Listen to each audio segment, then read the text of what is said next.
It was that spring break that Lily and I took to go to Starlight Beach. I had my encyclopedia of ocean life that I had gotten for my birthday years back. Soon enough, I knew the names of the shells better than I knew my own birthday. That was why I'd spent so many beach trips over the years picking up unique shells that I'd find.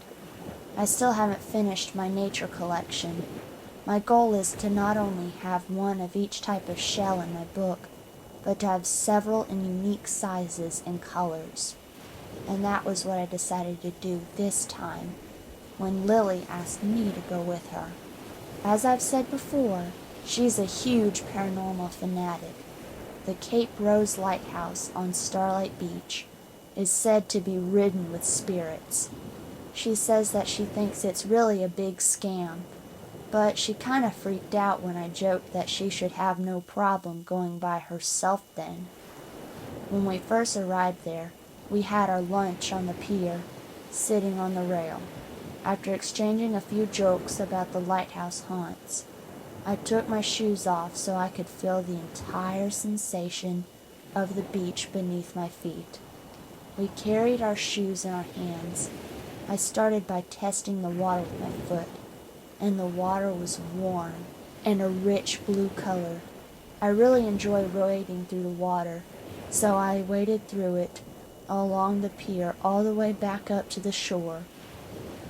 Lily and I started walking down the rocky beach, and I first happened upon a beautiful conch shell on the rocks.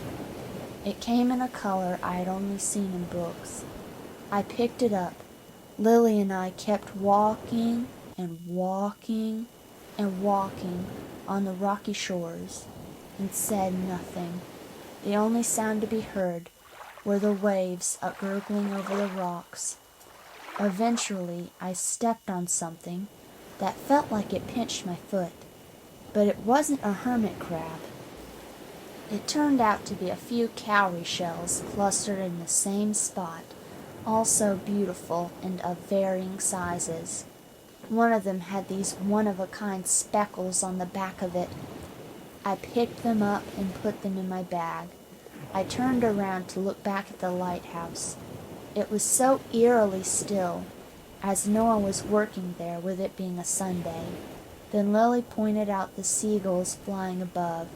They were a sight to watch, but I had forgotten my camera that day, so I just stared at the seagulls and listened to their squawks with Lily.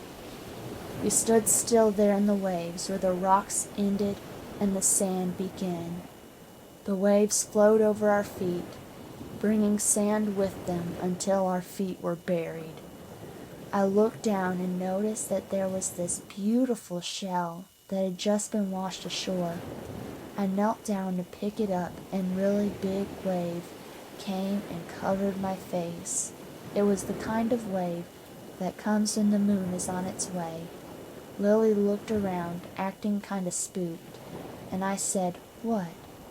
She asked me if I had heard something, and I answered that all I could hear were the seagulls and the waves.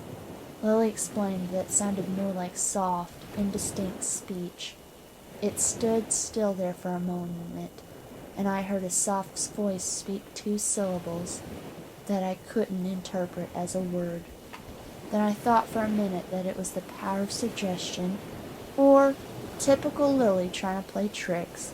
The sky was getting darker, but the voices suddenly became more frequent. We looked around and couldn't see anyone clamoring to leave the beach. We were the only ones there that Sunday. The darker the sky became, the chillier the beach got. So it was lucky that Lily brought her matches. I put my shoes back on for a little bit and went to gather every little twig I could find on that beach, while Lily arranged several small rocks from the shore in a circle. We sat there for a few moments and warmed by our fire, momentarily not hearing any more of those weird voices, though we both saw this mist out on the water. It was one of those now you see it, now you don't kind of mists. With me and my best friend being the way that we were, it made us want to get a closer look. We took our shoes back off and held them so they wouldn't get wet while we went to journey the waves. I also carried my bag of seashells with me, in case I ran upon one with my foot while I walked through the water. So I started out going deeper into the water, leaving our fire lit to guide us back to shore. We got deeper and deeper. The evening air was cold, but the water was warm. I looked out at the lighthouse, and it had a big beacon going out from it. There was no one there, supposedly, but Lily's eyes and mine begged to differ. We inched over closer to the lighthouse.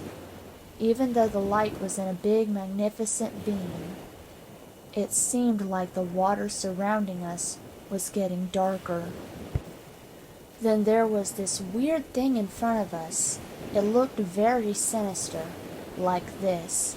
I asked Lily if she saw anything. She said no, but she told me that she was feeling inexplicably scared all of a sudden. We agreed that we would continue walking through the water anyway, staying true to our pact back in first grade to always be brave. However, once I was waist deep in the water where I'd seen that creature, that thing, I felt really sick. I whispered, "I rebuke you, unclean spirit," many times until the sick feeling almost subsided. We got right up on the lighthouse and we started to climb the rocks that went up to the lighthouse. Lily has always been a rock climbing aficionado, so she was way ahead of me. I started to slide back on the wet rocks, so I asked her to let me catch up. When we found a place against the wall of the lighthouse, we were standing below the beam that was steadily moving side to side, like somebody was operating it. Of course, we would never be able to find out from the bottom, so Lily pointed out some of the highest, most jagged rocks on the beach. We climbed all the way to the top of them to get a better view of the lighthouse water. We couldn't make out a silhouette of someone up there. Instead, we saw so much light up there that it was like a seashore disco ball. While we sat up there, I pulled one of my conch shells out of my bag and held it to Lily's ear. I told her to listen to the ocean. It was like we were taught to do as small children. Lily joked, "Hey, ocean, you've reached Lily. I'll take a message." We both laughed.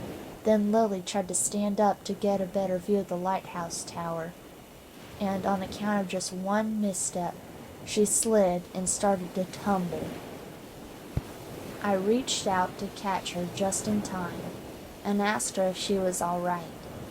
It was that moment when I suddenly felt like there was someone watching us. I looked in all directions and saw no one within a 500-foot radius. I felt like something cold was near my leg. It wasn't a wind. It was really weird, but whatever it was felt like it was getting closer until the sensation surrounded my ankle and moved up toward my knee. It started feeling like a gravitational pull. Most of the time I tried to listen to logic and reason, but this time I folded and told Lily that we needed to get off the beach instantly. And actually, leaving the beach when it's dark was pretty much the logical thing to do anyway.